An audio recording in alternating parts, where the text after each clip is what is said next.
Welcome back. ISIS preaches 7th century Muslim values, but it's been making great use of 21st century technology, recruiting through social media and participating in psychological warfare, undertaking the despicable act of beheading Americans and posting the video online. But it also exposes its members, giving us a lead on who they are and where they are. Can we use this to hunt them down? Mike Baker is a former CIA covert operations officer. He's founder and president of the global intelligence and security firm Diligence LLC. Mike, good to have you. Thanks for joining us. Thank you. Appreciate it. What is your sense of ISIS's use of social media, and what can it tell us in terms of giving us the information we need to find these guys? Well, this is a development that's been going on for years now, and so the idea that ISIS is using social media and chat rooms and other forms of technology to try to reach out, influence impressionable, unemployed, easily influenced individuals. That's what al-Qaeda's been doing for years. And so the mindset is still the same. And they've learned over the years from what al-Qaeda and other groups, AQAP and al-Shabaab and others have been doing to reach out. And the whole purpose of this, of course, as we've talked about in the past, is to try to bring into the fold in particular Westerners, whether they're Americans, whether they're Brits or Germans or French, wherever it may be, North Africa, whatever they can do to recruit those individuals who can provide them with the ability to cross borders more easily than they can. So this is in a sense, it's not something new, but it's a more developed because they've been learning over the years how to do this better. How optimistic are you in terms of the U.S. or the U.S. and a coalition, per the president, out of the NATO meetings, that we will, in fact, be able to defeat ISIS?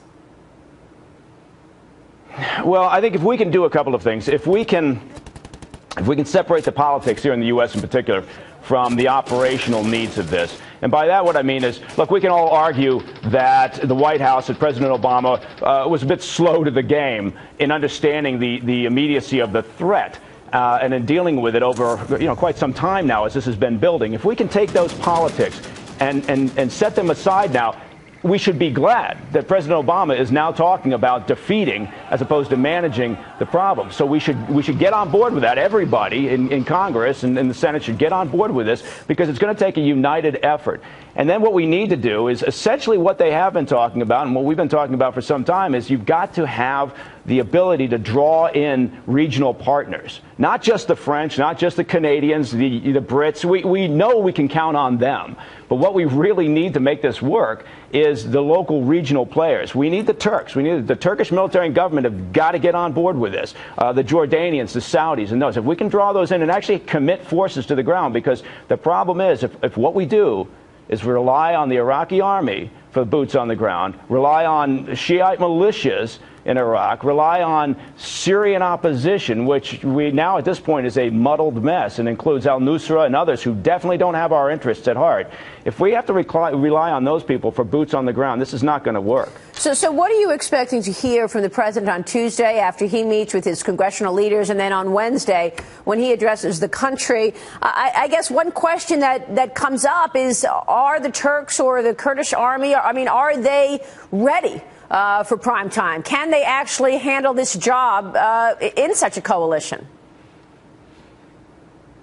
Well, with our support, yes, they can. And our support is the tactical assistance, the intelligence to support the resources. I believe the president when he says no boots on the ground. I don't think, there's some red lines that he's not going to cross. And I actually believe when John Kerry says that's a red line for the U.S., I think they're very serious about it. But somebody, like I said, somebody other than the Iraqis and Syrian opposition have to get boots on the ground. So what I think will happen and what we'll see is, in part, President Obama trying to walk the dog back here. Obviously, he regrets that gaffe about not having a strategy, and I think what he was implying was, look, we're weighing all our options. But I think in part he's trying to set the table and catch up to where a lot of people have been already in saying that this is an immediate threat. We have to deal with it. We have to be aggressive.